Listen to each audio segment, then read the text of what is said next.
Alcance o socorro de Deus. Por isso, ó rei Agripa, não fui desobediente à visão celestial. Antes anunciei primeiramente aos que estão em Damasco e em Jerusalém, e por toda a terra da Judéia, e aos gentios, que se arrependessem e se convertessem a Deus, fazendo obras dignas de arrependimento. Por causa disto os judeus lançaram mão de mim no templo, e procuraram matar-me, mas, alcançando o socorro de Deus, ainda até ao dia de hoje permaneço dando testemunho tanto a pequenos como a grandes, não dizendo nada mais do que o que os profetas e Moisés disseram que devia acontecer, Atos 26:19 ao 22. Há pessoas que por causa do Evangelho estão sofrendo. Muitas foram discriminadas, rejeitadas até dentro da própria casa por terem a coragem de propagar a palavra de Deus. No livro de Atos, lemos que o apóstolo Paulo se encontrava preso, em uma situação extremamente difícil. Ele então se dirigiu ao rei Agripa e relatou algumas coisas que lhe haviam acontecido.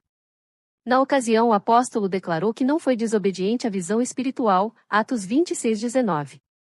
De fato, ninguém deve desobedecer aquilo que aprende na palavra de Deus. Ainda que seja necessário pagar um preço alto, não compensa desprezar o conselho do Senhor e deixar o inimigo intervir em sua vida. Importantes recados. Paulo anunciava a mensagem do Evangelho tanto a judeus como a gentios sem se importar com aquilo que pensavam. Independentemente de quem eram os ouvintes, ele transmitia dois recados: se emendem e se convertam a Deus. A exemplo do que o apóstolo fazia, não importa se falamos com espíritas, católicos, budistas, maometanos, evangélicos ou ateus, devemos sempre anunciar o Evangelho. Não temos de atacar uma religião nem pregar outra, pois isso não leva a nada. O nosso voo é mais alto, é com Jesus e com a palavra de Deus. Infelizmente, alguns indivíduos ao ouvirem a mensagem da salvação dizem: "Ah não! Ainda sou muito jovem, vou pintar e bordar, e saberei que está próxima a minha partida para a eternidade, eu me converterei ao Senhor e consertarei as minhas obras." Eles, no entanto, se esquecem de que apenas Deus conhece o futuro de cada um. Relembremos o acidente com um avião que partiu do Rio de Janeiro para Paris, há algum tempo por certo. A aeronave era bem grande, poderosa e segura. Quem viajava na primeira classe, com certeza, recebia um tratamento diferenciado como dispensado a um sheik árabe, comendo do bom e do melhor. Quem estava nas classes executiva e econômica também estavam bem. Contudo, nenhum deles chegou ao destino. Provavelmente, muitos partiram dormindo. A vida é muito séria, logo, você precisa se emendar, consertar as suas obras e entregar a sua vida ao Senhor, pois ninguém sabe como será o dia de amanhã. Eu tinha 6 anos quando eu vi esta mensagem e, naquele dia, entreguei minha vida a Jesus. A menos que você não se importe com seu futuro, se corrija e se converta a Deus, pois só assim garantirá uma eternidade feliz. No mundo, nós nos esforçamos para conseguir a casa própria e uma fonte de renda, porque queremos chegar à idade madura e aproveitar de dias tranquilos. No entanto, nós não terminamos quando morremos. A morte, na verdade, é o começo de tudo. Daqui a 1 milhão de anos estaremos vivos, e como estaremos? Como você estará? Obras dignas de arrependimento. Paulo se preocupava com o destino eterno das pessoas, por isso anunciava o Evangelho por todos os lados conforme declaram as Escrituras. Antes anunciei primeiramente aos que estão em Damasco e em Jerusalém, e por toda a terra da Judéia, e aos gentios, que se arrependessem e se convertessem a Deus, fazendo obras dignas de arrependimento. Atos 26:20. Ao me ensinar obras dignas de arrependimento, o apóstolo se referia àquelas que aprendemos pela palavra de Deus, as que Deus deseja que façamos. No meu caso, o Senhor queria que eu fosse um pregador do Evangelho, mas para cada pessoa ele tem um propósito. Deus almeja que uns sejam empresários, outros professores, médicos, sapateiros, donas de casa, entre outros. Não importa a atividade que exerçamos, se entendemos o que o Pai nos está falando, temos de fazê-lo de todo o nosso coração. Todas as vossas coisas sejam feitas com amor. 1 Coríntios 16:14. Quando buscamos realizar as obras, sofremos perseguições, assim como sucedeu a Paulo. Veja o que o apóstolo disse ao rei Agripa: "Por causa disto os judeus lançaram mão de mim no templo, e procuraram matar-me."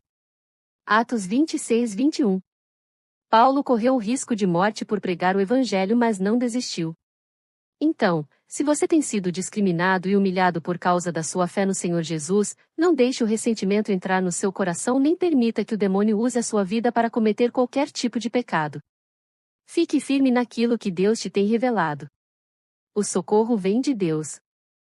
A despeito de toda a perseguição que enfrentava, o apóstolo afirmou: mas, alcançando o socorro de Deus, ainda até ao dia de hoje permaneço. Atos 26:22a. No caso de Paulo, se o Senhor não tivesse intervindo, os judeus o teriam matado. Então, mesmo que a sua perseguição seja mais violenta, peça o socorro divino, pois você irá alcançá-lo. O apóstolo não era exceção, ele era exatamente uma pessoa como eu e você, entretanto, ele clamou aos céus e obteve socorro de Deus. Você também precisa alcançar o socorro divino. Talvez não seja uma pessoa que queira te fazer mal, tirar seu emprego, te humilhar ou te matar, mas sim que as verdadeiras feras do inferno se levantaram contra sua vida. Pode ser que haja um trabalho e feitiçaria feito para você e, desde então, não tem mais ânimo nem sucesso naquilo que faz. Nesse caso você diz: não estou mais conseguindo mais suprir as minhas necessidades em casa, estou ganhando menos do que preciso. O meu campo, a minha fazenda, a minha empresa não estão produzindo aquilo de que necessito. Mesmo juntando a renda de todos na minha casa, não conseguimos pagar as dívidas, como resultado estamos sempre na mão do agiota.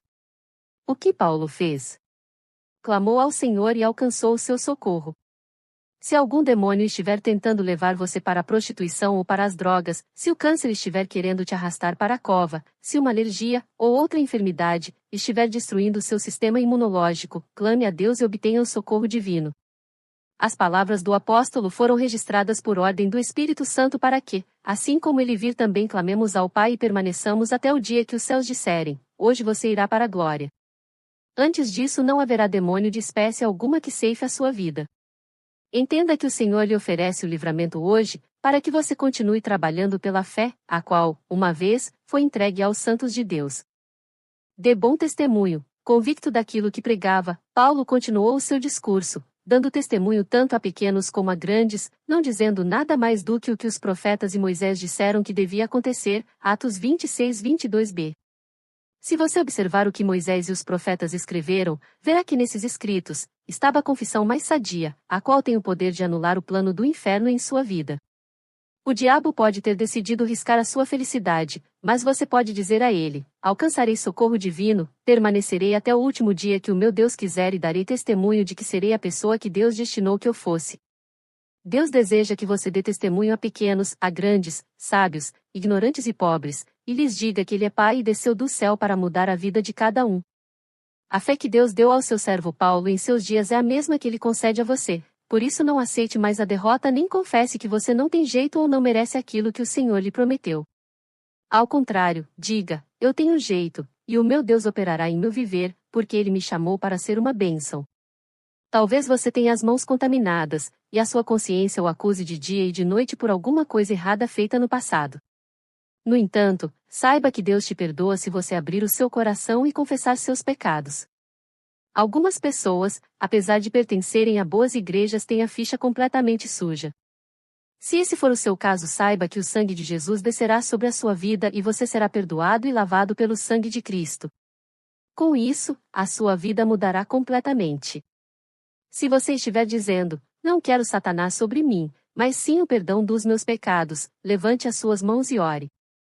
Ó Deus, eu levanto as minhas mãos reconhecendo os meus pecados, e te peço, me perdoe de todo o erro que eu tenha cometido na vida. Eu te peço, me limpe, me lave no sangue de Cristo. Senhor Jesus, eu te recebo como meu Salvador e Senhor. Amém. Se você fez essa oração com fé, a mão de Deus passou e limpou você completamente. Você agora é de Jesus, não pratique mais o que você praticava, não aceite mais a acusação do inimigo, agora você é uma nova criatura em Cristo Jesus. Amém.